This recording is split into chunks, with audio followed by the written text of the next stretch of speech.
Hai semuanya, Assalamualaikum warahmatullahi wabarakatuh. Perkenalkan, nama saya Angelina Sinta Kusumadani dari Program Studi Manajemen Bisnis NIM 1011910016. Nah, di sini saya akan menjawab seputar UTS pertanyaan dari Pak Adit.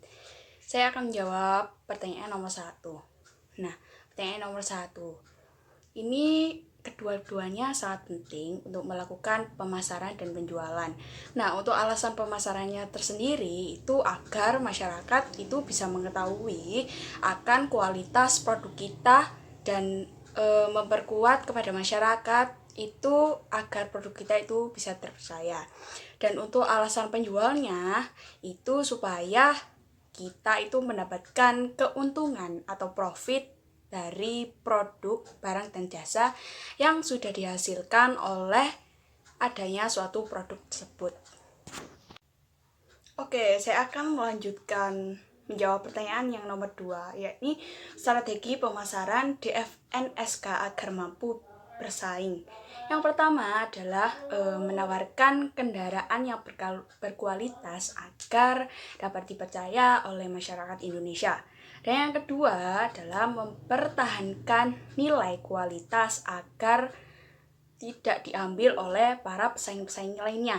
Dan yang ketiga adalah seperti memperluas dealer di berbagai sektor wilayah. Selanjutnya saya akan menjelaskan jawaban saya pada soal nomor 3 nih, yakni ceritakan bagaimana sebuah organisasi bisa melakukan marketing intelijen.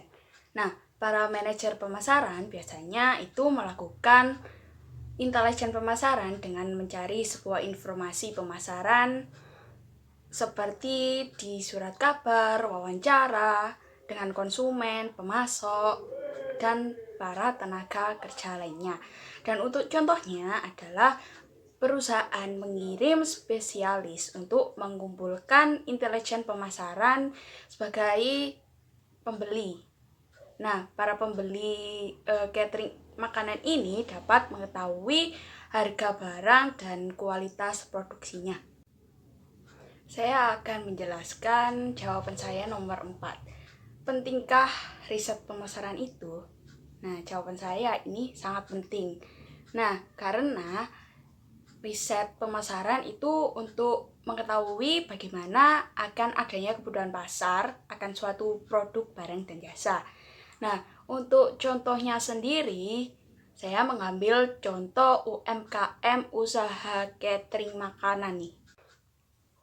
Untuk riset usaha catering makanan tersendiri, yakni yang pertama-tama dengan melakukan riset pasar dengan melakukan survei pasar terlebih dahulu nih. Seperti bagaimana untuk melakukan kondisi akan adanya pasar yang akan menjadi target suatu produksi. Dan yang selanjutnya itu melakukan uji coba kepada teman terdekat, dan untuk kita bisa mengetahui bagaimana reaksinya kalau kita itu menjual belikan catering makanan tersebut.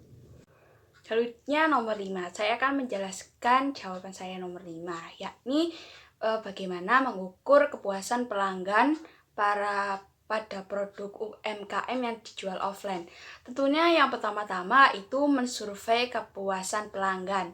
Itu dengan memberi seputar pertanyaan kepada pelanggan agar dapat mendapatkan feedback tersendiri dari pelanggannya. Dan untuk itu adanya memberi reward kepada pelanggan. Dan yang kedua adalah melihat kotak saran dan kritik. Dan yang terakhir adalah box shopping, yakni agar para pelanggan itu bisa memberi laporan tentang apakah ada kelebihan dan kelemahan tentang suatu produk tersebut. Dan selanjutnya saya akan menjawab soal nomor 6, yakni analisis STP. Saya menjual produk pre-love, artinya ini saya menjual produk baju barang dengan kondisi yang masih layak pakai. Analisis STP-nya yakni yang pertama adalah segmenting. Produk ini sangat cocok bagi kalangan muda yang mencari kualitas baju yang masih bagus dan layak pakai. Yang kedua adalah tahap targeting. Nah, untuk tahap targetingnya sendiri itu seperti anak muda, remaja, khususnya bagi wanita. Dan yang ketiga adalah positioning.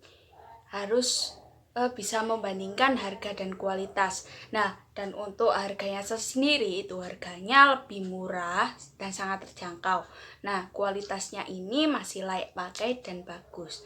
Saya memilih usaha pre-love tersebut itu karena banyaknya minat konsumen atau para remaja itu yang mengikuti tren karena banyak mereka yang beranggapan barang pre-love itu lebih murah dan berkualitas dan harga terjangkau. Meskipun itu barangnya bekas, tetapi kualitasnya itu sangat bagus.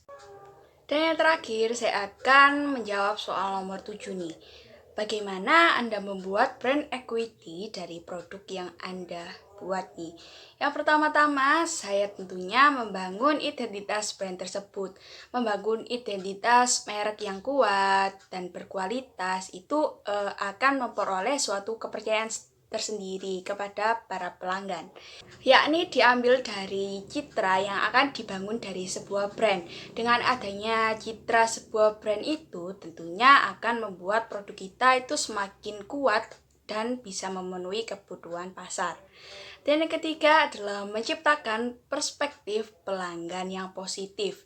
Nah, ini dibangun dari segi kualitas produk dan keunggulan produk dan disesuaikan dengan kebutuhan akan minat daya para konsumen atau pelanggan.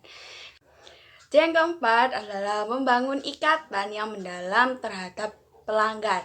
Nah, ini seperti kita membangun relasi, seperti membangun suatu komunikasi kepada pelanggan agar para pelanggan itu bisa tertarik pada produk kita.